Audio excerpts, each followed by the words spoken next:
आयुर्वेद के अनुसार हमारी दिनचर्या के लिए 7000 से भी अधिक सूत्र दिए हैं। जो जल है वह विष के समान है। वेस्टर्न कल्चर के अकॉर्डिंग हम जो है बिल्कुल आंख बंद करके हम उसको फॉलो कर रहे हैं, जिसके कारण हार्ट अटैक आने के खतरा बढ़ जाता है।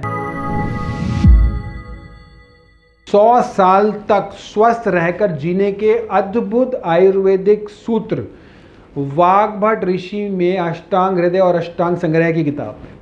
नमस्कार, मैं डॉक्टर पुनीत धवन और आज हम बात करने वाले हैं आयुर्वेद के बारे में। आयुर्वेद जो कि 5000 साल से भी ज़्यादा पुरानी पद्धति है और यह अपने आप में इतनी अद्भुत है कि जो हमारे बहुत ही महान आयुर्वेदाचार्य हुए हैं, उन्होंने जो सूत्र हमें दिए और हमारी भारतीय संस्कृति को इस तरह की पैथी दी जिसमें कि अद्भुत प्रकार की चिकित्सा की जाती है। आयुर्वेद और पैथी से इस तरह अलग है क्योंकि आयुर्वेद कहता है कि आप बीमारी ना पड़े। स्वास्थ्य से स्वास्थ्य रक्षण मातुरस्य विकार प्रशमनम, यानी कि जो स्वस्थ व्यक्ति है उसके स्वास्थ्य की रक्षा करना आयुर्वेद का प्राइमरी एम बताया। जबकि और सभी पाथी में ये कहा जाता है कि आप बीमार पड़े तो आपको दवाई की ज़रूरत पड़े तो आप ट्रीटमेंट के लिए आते हैं, लेकिन यहाँ पे आप अगर ये फॉलो करते हैं तो आप बीमार ही नहीं पड़ते हैं। तो बात करते हैं आज आयुर्वेद के उन अनमोल सूत्रों के बारे में। उनको अगर हम ढंग से अपने जीवन में पालन करें तो हमारे आज के टाइम में भी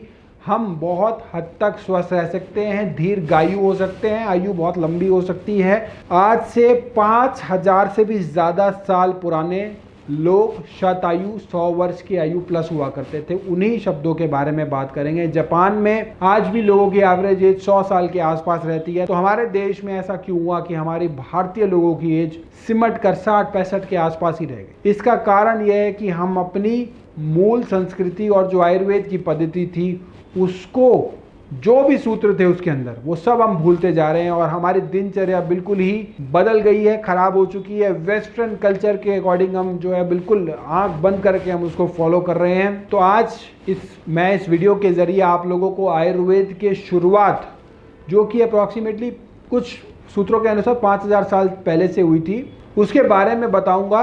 आज से 3000 साल पहले आयुर्वेद में महान ऋषि वाग्भट जी हुए। जो वाग्भट जी आचार्य चरक के शिष्य थे। आचार्य चरक वे हैं जिन्हें आज की डेट में आयुर्वेद का जनक माना जाता है। उनके द्वारा लिखी गई चरक संहिता एक बहुत ही अद्भुत आयुर्वेदिक ग्रंथ है और वाग्भट जी ने अष्टांग हृदय और अष्टांग संग्रह नाम की पुस्तकें लिखी। उन्होंने अष्टांग हृदय में आयुर्वेद के अनुसार हमारी दिनचर्या के लिए 7000 से भी अधिक सूत्र दिए हैं। उनका यह मानना था कि अगर हम अपने खाने पीने को और लाइफस्टाइल में उन सूत्रों को अपना लें तो कुछ चेंजेस करके हम अपनी ज़िंदगी में बीमार ही नहीं पड़ेंगे, और अगर हम बीमार भी हैं तो बहुत ही जल्दी स्वस्थ हो जाएंगे। ऐसा कहना है ऋषि वाग्भट जी का।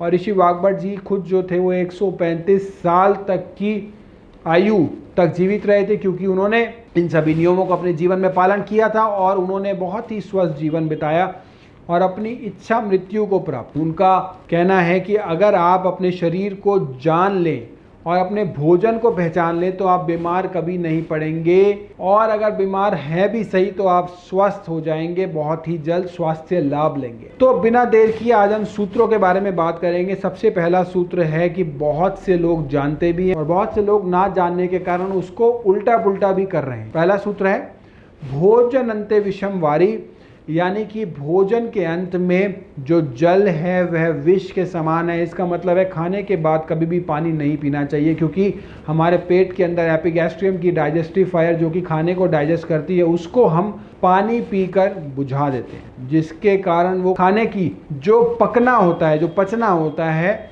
उसके बजाय वह सड़ने लग जाता है और यह अनडाइजेस्टेड यानी कि सड़ा हुआ खाना ही यूरिक एसिड, LDL, VLDL ये सब बढ़ाता है हमारे शरीर में जाकर। और यही खाना जो हमारे शरीर में पचा नहीं है या जो एक्स्ट्रा फैट हमें खाया है वो अपच, इनडाइजेशन के कारण कोलेस्ट्रॉल की फॉर्म में डिपॉजिट हो जाता है आर्टरीज में, और या फिर ट्राइग्लिसराइड बन के हमारे ब्लड में जमा हो जाता है, जिसके कारण हार्ट अटैक आने के खतरा बढ़ जाता है, बना रहता है हमेशा।